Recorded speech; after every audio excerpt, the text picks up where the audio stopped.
Hello guys, welcome to exam focus by Saurabh. आज हम लोग जैनिज्म और उसके एवोल्यूशन पे कुछ इंपॉर्टेंट पॉइंट डिस्कस करेंगे जो कि एग्जाम में एसएससी एग्जाम और जो भी स्टेट लेवल के एग्जाम आते हैं उसमें बहुत ही इंपॉर्टेंट है।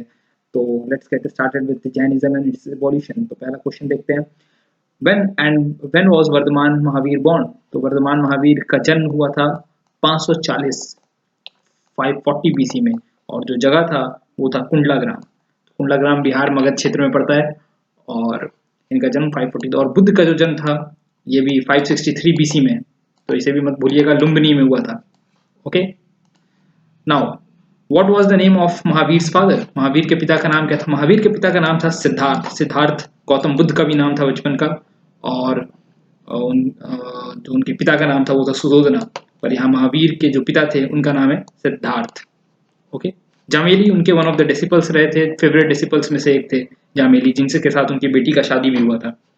Who was the wife of Mahavir?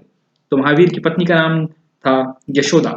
Yashoda, उनका वैवाहिक जीवन 30 साल तक रहा था, और उसके बाद उन्होंने एस्केटिज्म का पाथ अपना लिया था। और संघमित्रा जो है अशोका की बेटी का नाम था। अनुजा, अनुजा जो महावीर की बेटी का नाम अनुजा था, प्रियदर्शिनी भी बोलते थे। At what age did Mahavira became ascetic? तो 30 साल की उम्र में महावीर ने अपना घर छोड़ा और फिर एस्केटिज्म अपनाने के लिए निकल गए, और 12 साल तक वो विग्रस एस्केटिज्म सीखते रहे, और finally at the age of 42 उन्हें कल्वय प्राप्त हुआ। कल्वय मतलब एक्सट्रीम नॉलेज, जो निर्वाणा हम लोग बुद्धिज्म में बोलते हैं वही कल्वय होता है, जिसको बोलते हैं कॉन्कर, सुप्रीम नॉलेज।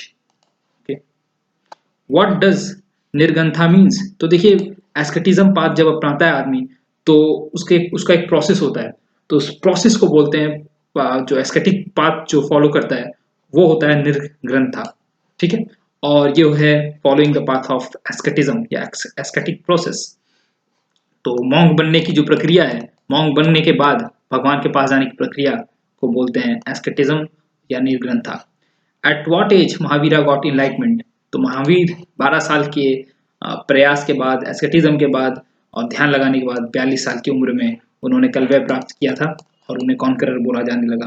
और जिना, JINA, जिसके पास सुप्रीम नॉलेज होता है उसे जिना बोला जाता है, और उनका जिना, और इसी से टाइटल आया जैन्स, जो उनके फॉलोवर्स थे, जैन्स यहीं से शुरू हुआ।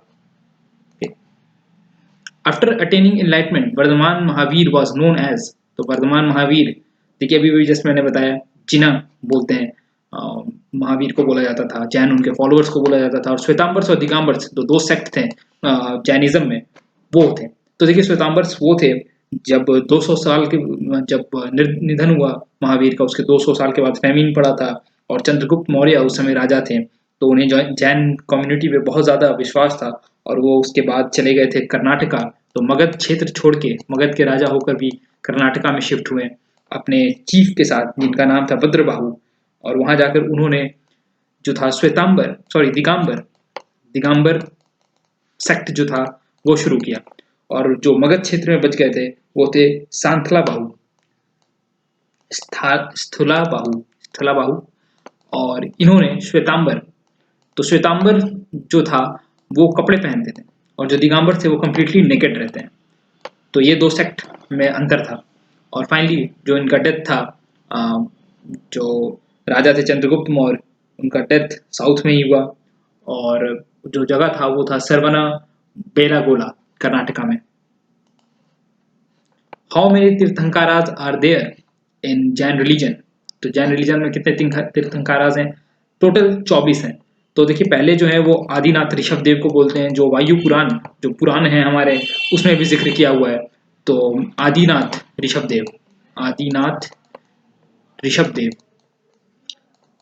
और जो 23rd, देखिए सेकंड जो है, पहले तो मैं सेकंड बता दूं, सेकंड जो हमारे हैं वो है अरिस्ता नेमी, अरिस्ता नेमी, और बाकी बीच के आपको याद रखने की जरूरत नहीं है। उसके बाद जो है सबसे इंपॉर्टेंट 23rd पार्श्वनाथ, पार्श्वनाथ, और जो 24th है वो है हमारे आखिरी महावीर, वर्धमान महावीर। तो ये आपको याद रखना जरूरी है।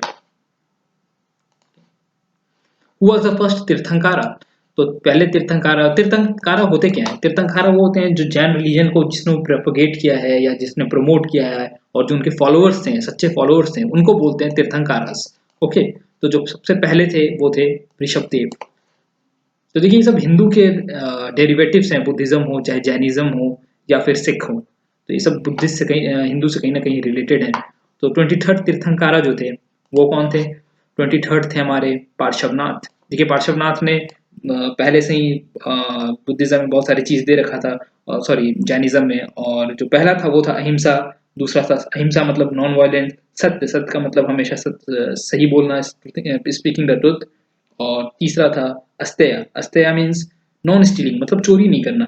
और अरिप्रग्रह, और इसका मतलब होता है नॉन पोजेशन ऑफ प्रॉपर्टी। और जो फाइनली जो हमारे महावीर थे उन्होंने जोड़ दिया ब्रह्मचार्य, तो ये इनका जोड़ा हुआ है। और जमाली जो थे इनके फेवरेट डिसिपल थे, जिनसे एक साथ इनकी बेटी का शादी हुआ था, और महावीर की बेटी का शादी जमाली के साथ हुआ था। Okay, the 11 disciples of Mahavir where called, तो जो 11 डिसिपल थे महावीर के, उन्हें क्या कहा जाता है? उन्हें कहा जाता है गणाधारास। ओके, तो कहते हैं उन्हें गणाधारास। बाकी सारे ऑप्शन इररिलेवेंट है, तो आप याद रखेंगे गणाधारास बोलते हैं। ओके, और जो पहला सेरेमन दिया था महावीर ने वो पाली लैंग्वेज में दिया था। और याद रखें कि प्राकृत लैंग्वेज में इनकी टेक्स्ट है, सारी टेक्स्ट जो है प्राकृत में, लेकिन जो पहला सेरेमन महावीर ने दिया था वो पाली लैंग्वेज में दिया था। और ये वापुला चोला राजगीर के पास है, राजगीर जो कि मगध क्षेत्र में है, राजगीर वापुला चोला। ठीक है, और इनलाइटमेंट जब प्राप्त की थी, तो एक और बात बता दूं मैं कि साल के पेड़ के नीचे इन्होंने इनलाइटमेंट प्राप्त की थी, और जो नदी का नाम था वो था, ये भी बहुत इंपॉर्टेंट है, रिजुपलिका। रिजुपलिका, इस नदी के किनारे और साल के पेड़ के नीचे भगवान महावीर ने इनलाइटमेंट प्राप्त की थी। और दो सेक्ट ऑफ बुद्धिज्म है, वो कौन कौन से हैं? तो अभी अभी मैंने डिस्कस किया है, ये है श्वेतांबर्स और दिगंबर्स। तो both option A and B, ये कपड़े नहीं पहनते हैं और ये कपड़े पहनते हैं, तो दोनों के विचार में थोड़ा सा फर्क। Now 3 ratna of Jainism are, तो देखिए तीन जो रत्न बोलते हैं, महारत्न जिसको बोलते हैं, या त्रिरत्न जिसको बोलते हैं, वो है right knowledge, right faith, right action. ठीक है, तो राइट, ये पहला ऑप्शन आपका राइट फेथ भी है, दूसरा राइट नॉलेज भी है, और राइट कंडक्ट। तो ये तीनों, राइट कंडक्ट मतलब राइट एक्शन, तो ये तीनों है, मतलब option is all the above. Okay, first Jan council was held at, तो पहला जैन काउंसिल जो था वो कहाँ हुआ था? तो पहला जैन काउंसिल जो था 300 बीसी, इनके मरने के 200 साल के बाद इनफैक्ट हुआ था, और ये हुआ था पाटलिपुत्र, जिसको आज के समय में पटना कहते हैं, पाटलिपुत्र। और इसको करवाया था स्थूला बाहु ने, स्थूला भद्र ने करवाया था। ओके, और जो श्वेतांबर और दिगंबर जो टूटे थे वो यहाँ से टूटे थे। ठीक है, तो इस इंपॉर्टेंट इसलिए है क्योंकि यहाँ पर श्वेतांबर और दिगंबर दो आइडियोलॉजी, दो सेक्ट बने थे। और मैं ये भी बता दूं कि जो दूसरा काउंसिल हुआ था वो 6th सेंचुरी में हुआ था, 6th सेंचुरी एडी। ओके, और ये वलाभी में हुआ था, वलाभी। वलाभी कहाँ है? गुजरात में। ठीक है, और यहाँ पे जो कॉन्सेप्ट आया था अंग्स, 12 अंग्स जो है, अंगास जिसको बोलते हैं, और 12 उपअंगास, ये यहाँ पे कंपाइल किया गया था। ठीक है, 12 अंग्स और 12 उपअंग।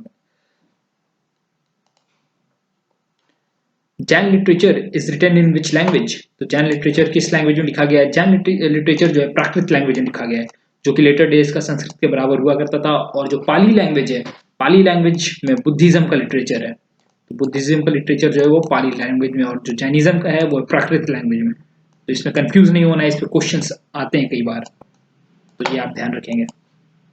Now Mahavira died in which year, तो 72 साल की उम्र में महावीर का जो डेथ है वो पावापुरी में हुआ था। Pawapuri, once again it is in Bihar, और जो एग्जैक्ट डेट है वो है 568 बीसी। तो 72 साल की 540 में इनका जन्म हुआ था, 568 में इनकी मृत्यु हुई थी। So thank you guys, thank you for watching the video. Next में हम सिखिज्म देखेंगे, सिख पे एक दो क्वेश्चन इंपॉर्टेंट आते हैं। Till then goodbye, take care, और हम नेक्स्ट वीडियो में फिर मिलेंगे।